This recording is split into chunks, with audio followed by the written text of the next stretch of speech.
Frères et sœurs, saint Ignace d'Antioche n'est pas très connu aujourd'hui. Il y a bien une petite nouvelle d'Alphonse Daudet qui cite une parole de saint Ignace d'Antioche, mais personne ne sait plus quel est le rôle de ce personnage. Vous savez, c'est quelqu'un passe dans les rues de Tarascon et entend des petits-enfants qui, dans leur livre de lecture, vous voyez, ça a beaucoup changé, maintenant c'est Prévert, mais à l'époque, c'était deux petits-enfants qui lisaient le martyre de saint Ignace d'Antioche, qui disait avant aux Romains « Je veux être trouvé comme un froment, comme du blé très pur, je veux être moulu par la dent des bêtes ou des lions. » Je ne sais pas les frayeurs que ça déclenchait dans le cœur des enfants qui lisaient ça, mais c'est quand même assez amusant que Daudet ait choisi ce petit passage.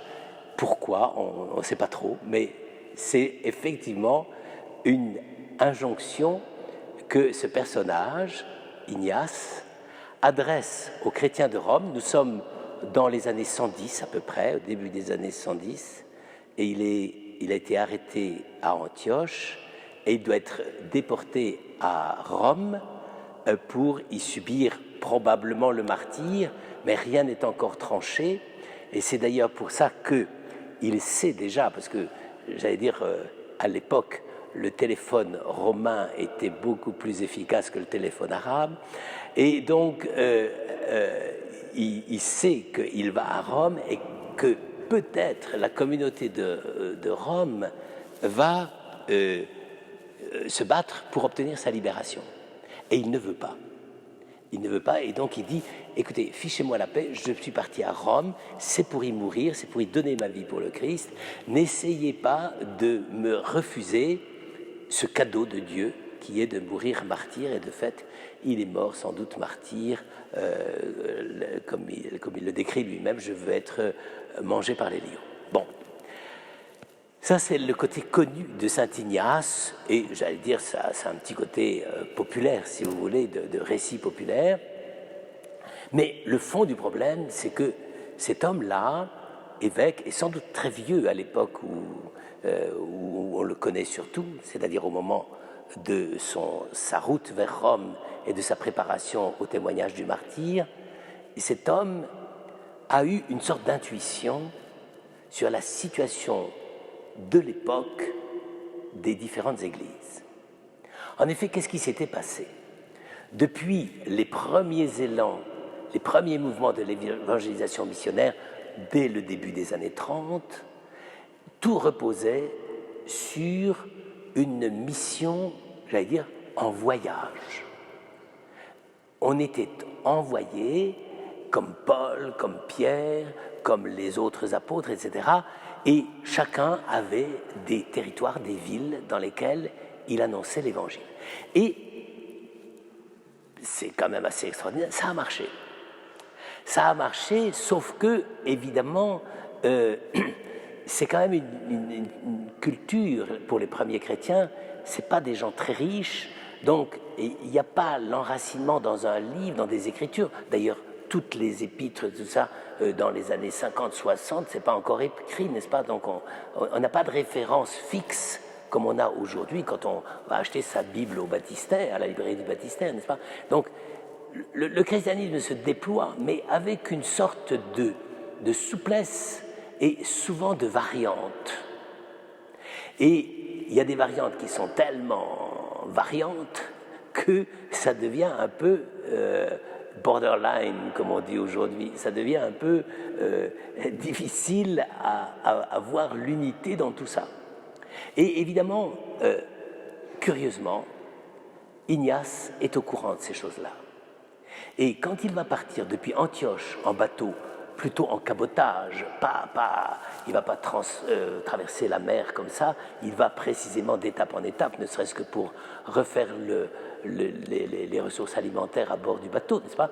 Et eh bien, il va rencontrer chaque église, et même, et ça c'est quand même extraordinaire, il va pousser le luxe, si je puis dire, avant d'arriver, c'est-à-dire à l'étape précédente, parfois il envoie un messager assez loin pour annoncer sa venue et donc donner des indications sur la vie de l'Église telle que lui l'a exercée comme évêque d'Antioche.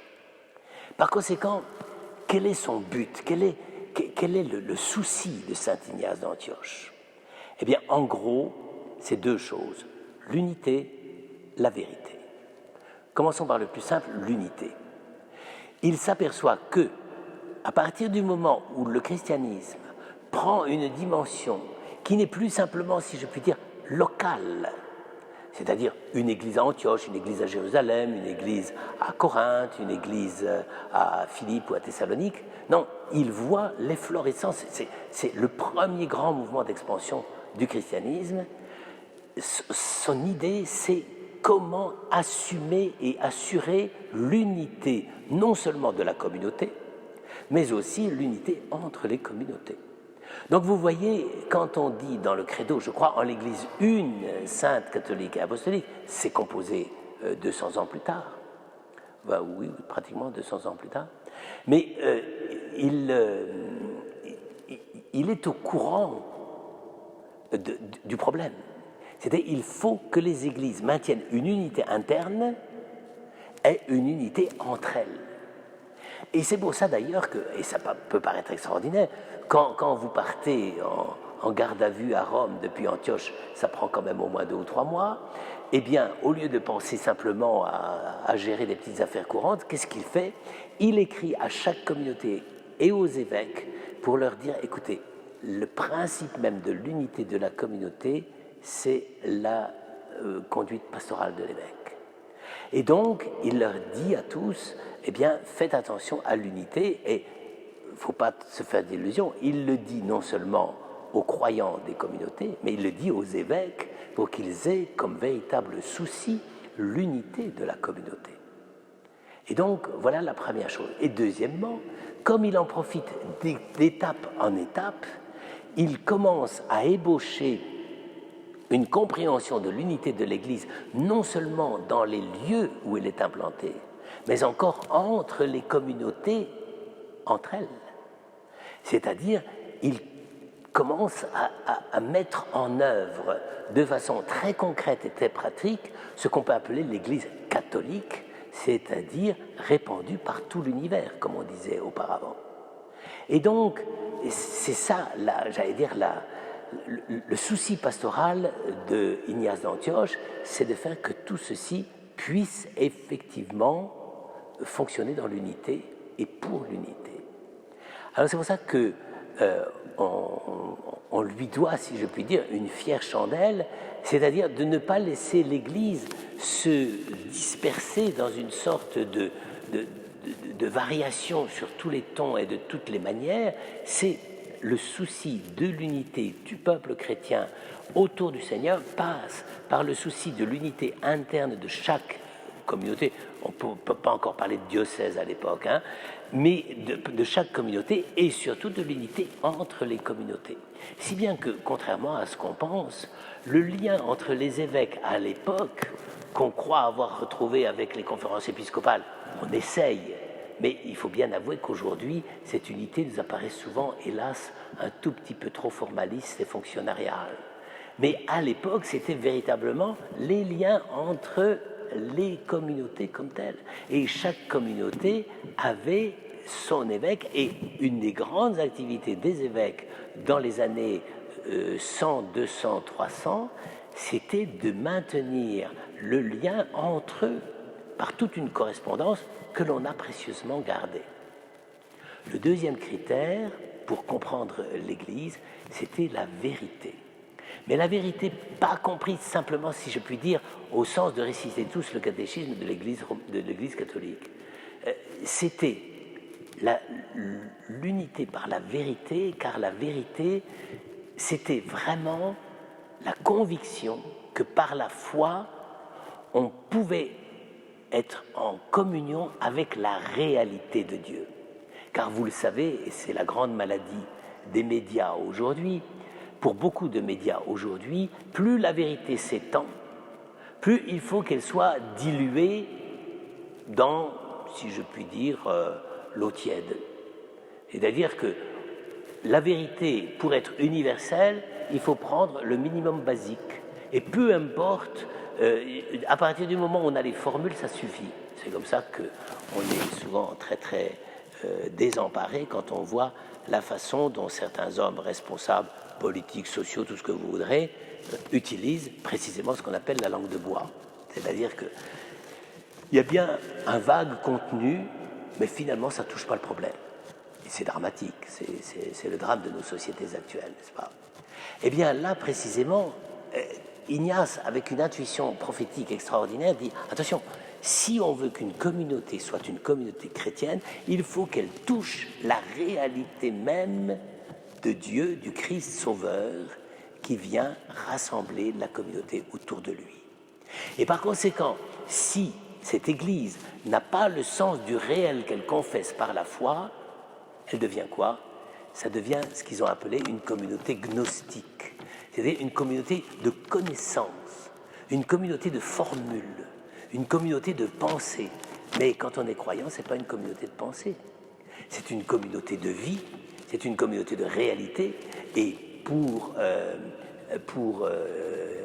Ignace, c'est précisément cela qui compte.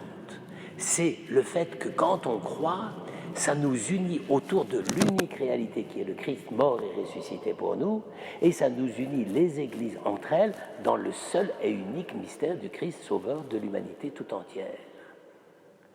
Alors vous le voyez, c'est quand même une intuition du rôle à la fois de l'évêque, de la vie de la communion entre les communautés qui est absolument extraordinaire. Et c'est là, j'allais dire, on voit que Ignace a compris que être croyant, c'était pas adhérer à des idées ou à une idéologie. Être croyant, c'était véritablement croire qu'on avait un contact réel, personnel, même s'il est invisible, mais réel et personnel, avec le Christ. Et c'est pour ça qu'il critique un certain nombre de communautés qui disent nous, on n'a pas besoin de Jésus-Christ, on a les archives. Ils utilisent ce mot-là. C'est-à-dire qu'ils disent, vu qu'on a quelques textes, des épîtres ou des morceaux d'évangile, ça suffit, on a des idées. Et Ignace est furieux. Il a dit, mais moi j'ai des archives, mais mes archives, c'est la chair du Christ. C'est la réalité même de Jésus venu dans l'histoire, Dieu fait homme, qui partage avec nous les mêmes difficultés de la vie humaine, notamment la mort, et qui partage la difficulté de témoigner de la vérité même de la foi. Et c'est ça qui fait que nous sommes des chrétiens.